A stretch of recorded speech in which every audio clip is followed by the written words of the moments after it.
Il me dit, Wanelandi, tu ne deviens pas leader en un seul coup, mais tu deviens leader chaque jour. Et à l'école primaire, moi, j'étais très timide, très réservé et souvent même invisible.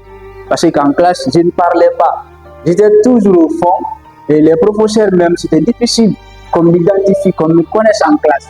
Et un jour, je me suis assis, j'ai pensé, j'ai dit, malgré que je ne sais pas parler, mais j'ai un rêve en moi.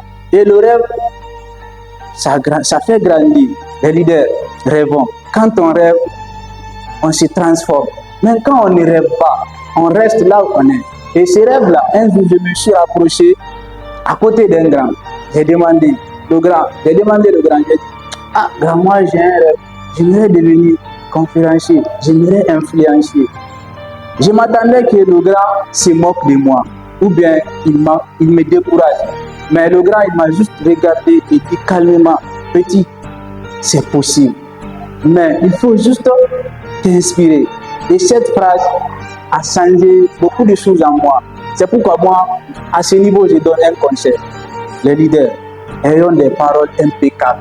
C'est-à-dire, quand vous parlez, sortez des mots qui donnent de l'espoir. Sortez des mots ici qui donnent de la motivation. Une seule parole peut détruire la vie d'une personne. Une seule parole peut aussi construire la vie d'une personne. C'est pourquoi, en vous exprimant, donnez de l'espoir. Okay? C'est vraiment important. Et cette parole d'un grand, et cette parole a semé une graine dans mon cœur, okay? Dans mon esprit, dans mon âme. Avec cette parole, j'ai dit, s'inspirer, c'est possible. C'est pourquoi, c'est en 2018-2019, j'ai commencé à apprendre les petites citations et qui donnaient de l'espoir, qui m'inspiraient, qui me donnaient réellement ici de la motivation. Et ces citations-là ont changé ici mon état d'esprit. C'est en 2021, j'ai découvert le développement personnel. Et le développement personnel, c'est le processus de devenir une meilleure personne de soi-même. Et aujourd'hui, nous, les leaders, nous connaissons tous Karamo Sangare, n'est-ce pas? C'est à travers de lui, moi, j'ai découvert le développement personnel. Mais j'écoutais les vidéos ici qui donnaient de la motivation, mais inconsciemment, je ne connaissais même pas si c'était le développement personnel. Mais avec le Karamo, j'ai compris ce que je faisais là. Même les citations qu'ils apprenaient là, c'est ça le développement personnel. Maintenant, c'est en 2023, j'ai commencé à lire.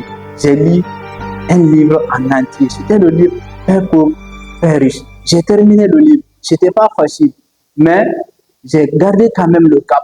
J'ai lu le livre en entier. De 2023 à 2024, j'ai lu plus de 22 livres. Okay? Et ces livres-là m'ont transformé. Ces livres-là m'ont donné ici vraiment une énergie de croire en moi.